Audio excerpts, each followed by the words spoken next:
Bonjour à tous, aujourd'hui bulletin économique et politique numéro 12, il est consacré exclusivement à la question de l'aide médicale d'État. L'aide médicale d'État, vous le savez, c'est ce dispositif qui permet de soigner les étrangers en situation irrégulière et dans le même temps de protéger les Français. Pourquoi je vous en parle aujourd'hui?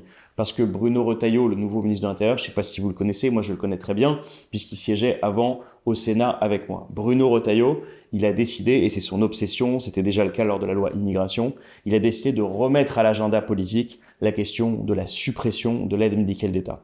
Et dans ce BEP, je veux vous expliquer pourquoi à la fois c'est un effondrement moral, mais pas seulement, pourquoi c'est une catastrophe pour la santé publique, mais aussi pour nos finances publiques. Je vous explique tout. La parole est à notre collègue Alexandre Louisy pour le groupe socialiste. Pouvez-vous nous dire si cette étude qui préconise un plan de vigilance renforcé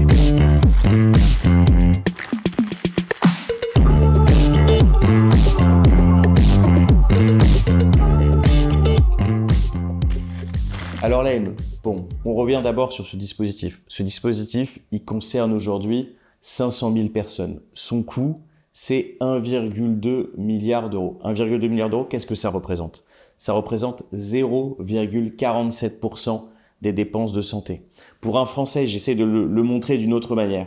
Pour un Français qui paye 1 000 euros d'impôts, c'est comme s'il consacrait sur ces 1 000 euros 70 centimes à l'aide médicale d'État. Donc on est très loin. Première idée qu'il faut se sortir de la tête, on est très loin de la gabegie financière que décrit la droite en permanence comme si c'était un panier percé qui était en train de remettre en cause la question des finances publiques. Ce qui met en cause les finances publiques, c'est les crédits d'impôt et les cadeaux fiscaux sur les riches, c'est pas l'aide médicale d'État. Deuxième élément qu'il faut avoir en tête, c'est que c'est sans doute le dispositif le plus contrôlé de la République. Pourquoi? Parce que vous voyez bien, il fait tous les fantasmes se posent sur lui et donc il fait l'objet d'un contrôle très important. Double contrôle. Premier contrôle, d'abord sur les dossiers eux-mêmes. Il y a plusieurs conditions pour disposer de l'AME et pour en bénéficier. Première condition, la résidence. C'est-à-dire qu'il faut être sur le territoire national en situation irrégulière depuis plus de 3 mois. Et donc il faut être en situation de le prouver. Deuxième condition de ressources. On n'en parle jamais, mais l'AME, c'est pas pour tous les étrangers en situation régulière. Attention, l'AME est réservée aux étrangers en situation irrégulière qui touchent moins de 810 euros par mois. Donc on est sur un dispositif d'urgence pour des personnes qui touchent très peu, qui ont des ressources extrêmement faibles. Et puis troisième condition, il faut avoir une adresse. Donc ça, ce premier filtre, déjà, sur les dossiers qui arrivent, vous avez 13% des dossiers qui sont rejetés et de gens qui n'intègrent pas le dispositif. Mais une fois que vous avez intégré le dispositif, les choses ne s'arrêtent pas là, vous avez intégré le dispositif et dans ce dispositif, il y a 14% de contrôle aléatoire pour voir s'il y a des anomalies sur la manière dont l'AME se met en place. La moyenne pour les autres contrôles des assurés sociaux pour la sécurité sociale, c'est 3%. Il n'y a pas un dispositif en France qui est contrôlé et vérifié par la sécurité sociale qui est plus contrôlé que l'AME. Donc l'AME est validée, centralisée, contrôlée au niveau central. Et donc l'idée que on ferait absolument n'importe quoi, que les choses iraient à volo, c'est une idée qui est absolument fausse et qu'il faut combattre par tous les moyens. Et puis, il y a un point qui est quand même très important, l'idée que les dépenses par bénéficiaire exploseraient, que les gens viendraient faire de la santé, du tourisme médical en France avec la question de l'AME. Qu'est-ce qu'on constate sur la question de l'AME? On constate qu'en gros, le panier de soins moyen des personnes qui sont à l'AME par rapport aux assurés sociaux, c'est le même. Donc c'est pas des gens particulièrement malades qui viennent faire du tourisme en France et bénéficier gratuitement de ce qu'il y a dans ce pays. Non, le panier de soins consommé, c'est à peu près le même montant que la population générale. Il y a une petite différence que je vous livre, c'est le fait que normalement, notamment sur les soins de psychiatrie, il y a une petite surreprésentation dans l'AME. Pourquoi? Parce qu'on le sait très bien, les voyages, l'exil créent en général des conditions psychologiques extrêmement compliquées. Et donc si la droite veut qu'on arrête de soigner les questions psychiatriques des gens qui sont sur le territoire national, bah, qu'ils nous le disent et qu'ils nous disent que c'est bon pour l'ordre public et pour la santé publique dans notre pays. Donc ça, c'est le deuxième point. Et puis, évidemment, vous savez, il y a l'idée de la droite qui est l'idée de l'appel d'air, de l'aimant, qui ferait que l'AME serait cette espèce d'énorme aimant qui attirerait tous les étrangers de la planète. Eh ben, première chose, le taux de non-recours à l'AME, c'est-à-dire les étrangers en situation irrégulière qui n'utilisent pas le dispositif, c'est 50%. Donc déjà, la moitié de ceux qui pourraient l'utiliser, qui soi-disant sont aimantés par le dispositif, ils n'y ont pas recours parce qu'ils ont peur que ce soit un dispositif piégeux, qui les fasse sortir du territoire national, parce qu'ils ne le connaissent pas, parce qu'ils sont loin des dispositifs, etc. Donc 50% déjà. Et puis, petit rappel aussi à la droite sénatoriale et puis maintenant à la droite qui est au gouvernement, il se trouve qu'en fait, les gens qui vont en France, il y en a beaucoup qui veulent aller au Royaume-Uni, où le système, disons, qui existe pour l'aide médicale d'État n'est pas le même. Beaucoup qui veulent aller en Allemagne. Et donc cette idée que les gens se mettraient sur un bateau de l'autre côté de la Méditerranée pour aller chercher l'AME, il faut la déconstruire. Même ceux qui font des rapports à droite, il y a eu un rapport Stefanini en décembre 2023, ils disent que cette idée, il faut la bannir, qu'elle a aucun sens, qu'elle ne renvoie à aucune réalité matérielle. Et puis donc, vous savez qu'avec l'idée que les soins, ce serait la gabegie, il y a aussi l'idée que ce serait open bar sur les médicaments. Il n'y a rien de plus faux concernant l'AME. D'abord, ce qu'on appelle les princeps, c'est-à-dire tout ce qui ne sont pas des médicaments génériques, ils peuvent pas être prescrits. Donc déjà, il y a une forme de réservation vers les génériques. Deuxième point, tout ce qui est remboursé à 15% à la sécurité sociale, c'est-à-dire les faibles taux de remboursement à la sécurité, ces médicaments, ils sont bannis.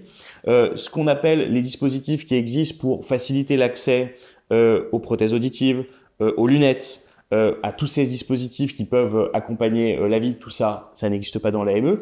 Et puis je le redis parce que je sais pas si on m'a bien entendu, mais au-delà de 810 €, vous n'avez droit à rien. Vous n'êtes couvert que lorsque vous avez une crise aiguë et que vous finissez à l'hôpital public. Et on est dans une situation où quand même ces gens qui gagnent plus de 810 €, en général, ils ont des fiches de paye. Et ils ont des fiches de paye sur lesquelles ils paient quoi? Des cotisations sociales. Donc on est même dans une situation où on pourrait se demander, et d'ailleurs un certain nombre de personnes se demandent, comment il est possible d'accepter que des gens qui payent des cotisations sociales au pays, parce qu'ils ont des bulletins de paye, même s'ils sont en situation irrégulière, parce qu'ils cumulent des bulletins de paye pour accéder ensuite à la régularité, ces gens-là, ils n'ont aucun système qui les protège alors qu'ils le financent. Donc ça, c'est aussi un vrai sujet qui est complètement évidemment un point mort pour Bruno Retailleau, qui est dans quoi? Vous voyez bien, ça coûte pas très cher, c'est hyper contrôlé, c'est un dispositif de santé publique qui protège les Français parce qu'en fait, si tout d'un coup il y a plus de vaccination de cette population, il y a des risques infectieux pour la population générale. Donc en fait, il n'y a aucune raison de s'en prendre à l'AME, aucune raison. C'est un dispositif qui est maîtrisé, qui est un bon dispositif de santé publique et qui est maîtrisé. Pourquoi ils le font? Ils le font pour des raisons politiciennes, pour exciter les bas instincts et les bas sentiments qu'il peut y avoir chez certaines personnes. Donc voilà ce qui se joue en fait avec la droite et l'AME. Rien d'autre que cela, parce que d'un point de vue rationnel, il n'y a aucune rationalité à le faire. Maintenant, et c'est le deuxième temps de l'exposé, j'aimerais vous raconter ce que eux souhaitent faire et à quel point ce qu'ils veulent faire n'a aucun sens et est même impossible à mettre en œuvre. Alors ce projet Retailleau, qui est en fait le projet du Rassemblement national, c'est un peu les mêmes termes et les mêmes mots qui sont mis. Qu'est-ce qu'il contient?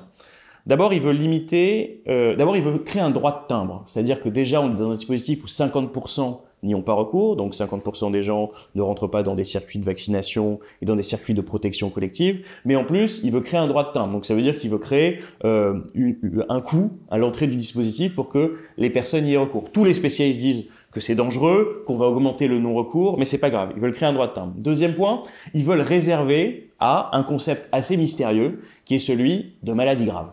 Et là, en fait, quand vous discutez avec les médecins, et l'ordre des médecins est la première à le dire, en fait, c'est impossible de définir a priori une maladie grave.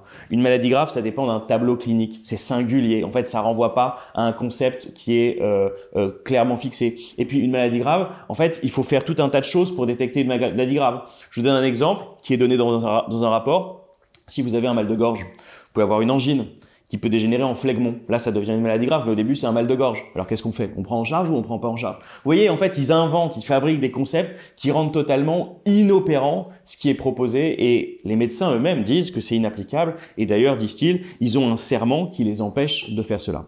Et puis, il y a un risque sur la santé publique parce qu'on a des exemples. L'Espagne, un temps, avait retranché du panier de soins tout un tas de soins. Qu'est-ce qu'ils ont constaté très rapidement? Augmentation du taux de mortalité des étrangers en situation irrégulière. Ah, évidemment, ça a des conséquences quand on soigne plus les gens.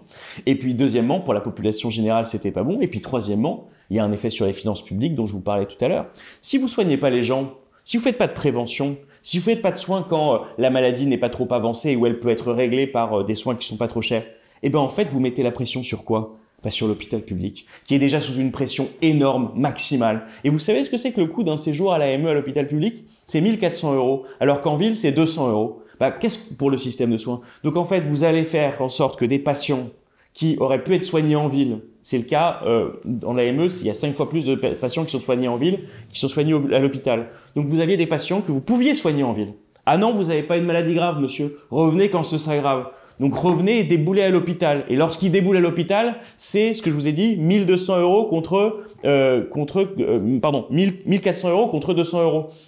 Et vous vous retrouvez dans une situation où vous gérez quelque chose qui est beaucoup plus cher, beaucoup plus grave, avec une pression sur un système hospitalier qui est déjà à bout de souffle. Voilà le projet de la droite. C'est le désordre partout, le désordre à l'hôpital. On soigne plus en ville les gens, on les laisse errer dans la rue sans vaccin parce qu'on se désintéresse de la question du non-recours. Bref, en fait, derrière l'idée de rétablir l'ordre, il y a un désordre social sans nom, en plus sans effet sur les flux migratoires, parce que on vous l'a montré tout à l'heure, c'est pas ça qui importe dans la question des flux, et donc c'est juste la course à l'échalote avec le Rassemblement national. Donc nous, on est les tenants de la rationalité, on est les tenants du soin collectif. On sait que le socialisme, c'est aussi la protection collective des populations. Et donc on doit défendre le point de vue de la vérité. Et le point de vue de la vérité, c'est de dire que l'AME, il faut la préserver, coûte que coûte, et c'est le combat qu'on aura les prochains mois parce que on sait qu'ils vont revenir à l'Assemblée, on sait qu'ils vont revenir au Sénat.